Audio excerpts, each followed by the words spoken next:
Assalamualaikum warahmatullahi wabarakatuh. Kali ini kita akan pelajari materi mengenai pengertian ekspor, barang ekspor, eksportir, serta daerah dan kawasan pabean. 3, 2, 1. Ada beberapa alasan mengapa suatu negara melakukan ekspor. Yang pertama, keunggulan mutlak atau absolute advantage dikemukakan oleh Adam Smith. Merupakan keunggulan produktif dari suatu komoditi dibanding komoditi di negara lain.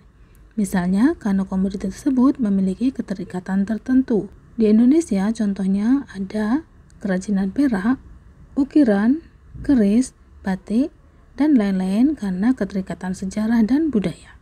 2. Keunggulan komparatif atau comparative advantage dikemukakan oleh David Ricardo. Merupakan keunggulan komoditi karena memiliki kegunaan dan produktivitas serta efisiensi dalam biaya produksi dibandingkan dengan negara lain, sehingga dapat dipertukarkan dan bernilai lebih tinggi. Misalnya, Indonesia memiliki timah, minyak sawit, batu bara, karet, kopi, dan lain-lain. 3. Indonesia merupakan bagian dari perdagangan dunia. Berbagai kesepakatan dengan negara lain di Asia Tenggara, Asia Pasifik, Eropa, dan Organisasi Perdagangan Dunia telah dilakukan Indonesia, sehingga menyebabkan semakin tipis atau sedikitnya jarak dalam perdagangan internasional, sehingga hal ini menjanjikan pasar potensial bagi negara-negara yang menjalin kerjasama.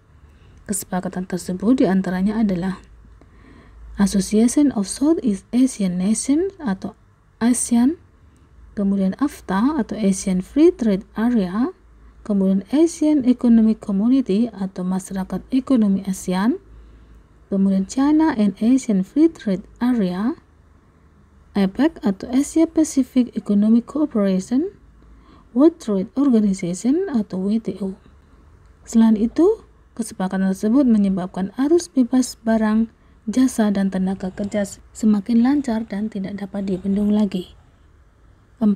Terbentuknya jalur sutra baru dari RRC yang menjalankan program OBOR atau One Belt One Road dengan membangun jalur perdagangan melalui kereta api ke Eropa serta membangun infrastruktur perdagangan melalui laut ke berbagai negara termasuk di Indonesia.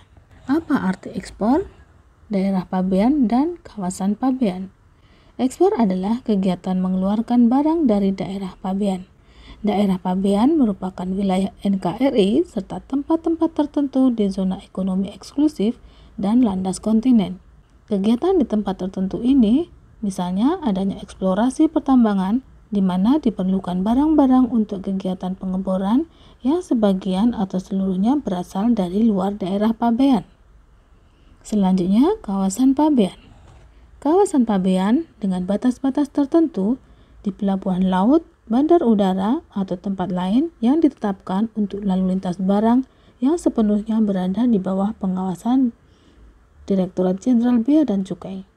Yang wajib dilakukan di kawasan pabean adalah penimbunan dan pemuatan barang ekspor wajib dilakukan di kawasan pabean.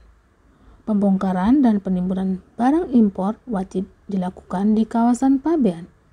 Pembongkaran, pemuatan, dan penimbunan barang impor dan ekspor dapat dilakukan di luar kawasan pabean dengan izin Kepala Kantor Pabean.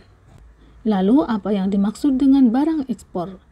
Barang ekspor adalah barang yang telah diajukan pemberitahuan ekspor barang dan telah mendapatkan nomor pendaftaran. Secara yuridis, barang yang telah dimuat ke sarana pengangkut yang akan berangkat keluar daerah pabean dianggap telah diekspor dan diperlakukan sebagai barang ekspor. Dalam kegiatan ekspor, barang ekspor tidak harus dalam kuantitas yang besar. Meskipun kecil, jika sudah melewati daerah pabean disebut ekspor. Demikian juga meskipun dalam kuantitas besar dan jaraknya jauh, namun jika masih di dalam daerah pabean, maka bukan merupakan ekspor. Oleh karena itu, penjualan dalam jumlah kecil yang menggunakan jasa pengiriman seperti DHL, FedEx, dan lain-lain juga merupakan ekspor. Barang ekspor meliputi barang ekspor yang berada di sarana pengangkut, TPS atau TPW, dan tempat lain. Ketentuan ekspor. Barang yang telah dimuat di sarana pengangkut untuk dikeluarkan dari daerah pabean dianggap telah diekspor dan diberlakukan sebagai barang ekspor. Barang tersebut bukan merupakan barang ekspor yang dapat dibuktikan bahwa barang tersebut ditujukan untuk dibongkar di suatu tempat dalam daerah pabean. Barang ekspor dapat dikenakan bea keluar. Barang ekspor dilakukan penelitian dokumen dan dalam hal tertentu dilakukan pemeriksaan fisik. Jenis barang apa saja yang dapat diekspor? Ada berbagai macam jenis barang yang dapat diekspor. Misalnya, hasil bumi seperti batu bara, timah, batu alam, dan lain. Hasil perkebunan seperti kopi, teh, jagung, kedelai. Hasil laut seperti ikan, mutiara, rumput laut. Hasil hutan seperti kayu, rotan. Hasil kerajinan seperti ukiran, mebel, fashion dan aksesoris seperti batik, kalung, gelang, anting, makanan dan minuman, produk herbal, dan lainnya. Adapun kategori barang ekspor, menurut Kementerian Perdagangan, barang ekspor dibedakan menjadi barang yang bebas diekspor, barang ekspor yang dibatasi, dan barang ekspor yang dilarang. Menurut Kementerian Keuangan, dibedakan menjadi barang ekspor umum, barang ekspor khusus, barang ekspor fasilitas, dan barang ekspor terkena bea keluar. Barang ekspor fasilitas terdiri fasilitas pembebasan dan atau pengembalian, serta fasilitas tempat penimbunan berikat. Secara lebih terperinci dapat dijelaskan sebagai berikut. Barang bebas merupakan barang ekspor yang dalam proses ekspornya tidak perlu izin khusus dari otoritas perdagangan. Barang dibatasi hanya dapat diekspor oleh eksportir terdaftar dan hanya dapat diekspor dengan persetujuan dari Kementerian Perdagangan. Barang yang dilarang adalah barang yang sama sekali tidak boleh diekspor, misalnya binatang langka atau barang berbahaya. Kategori barang ekspor menurut kepabeanan: barang umum, barang khusus, barang fasilitas, dan barang terkena bea keluar. Barang khusus terdiri dari barang kiriman, barang pindahan, barang perwakilan negara asing atau badan internasional, barang untuk keperluan ibadah dan bencana alam, barang cindera mata, barang contoh, barang keperluan penelitian.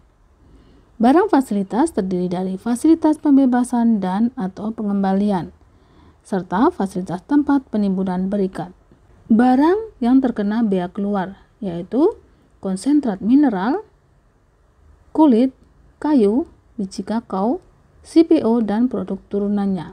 Bea keluarnya berkisar untuk kayu 2-10%, kulit 15-25%, biji kakao 15%, CPO, minyak sawit kasar dan turunannya 0-40%, biji mineral, tambang, jika diekspor bahan mentah 20%.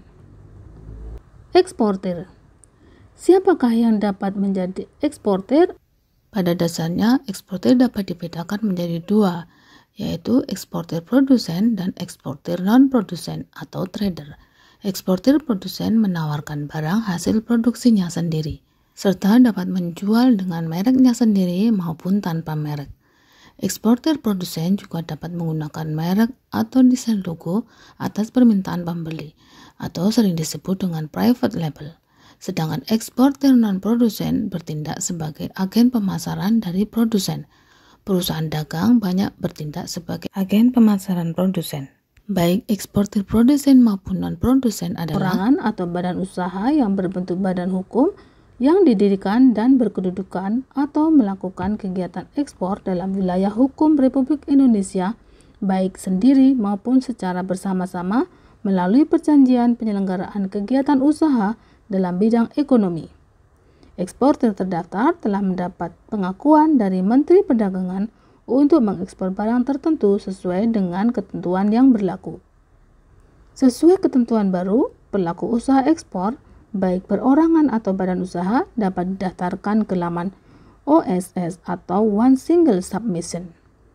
OSS atau One Single Submission adalah sistem perizinan berusaha terintegrasi secara elektronik yang dikelola dan diselenggarakan oleh lembaga OSS, Kementerian Investasi atau BKPM, Penyelenggaraan perizinan berusaha berbasis risiko melalui sistem OSS merupakan pelaksanaan Undang-Undang Nomor 11 Tahun 2020 tentang Cipta Kerja. Sistem OSS melayani perizinan berusaha berbasis risiko.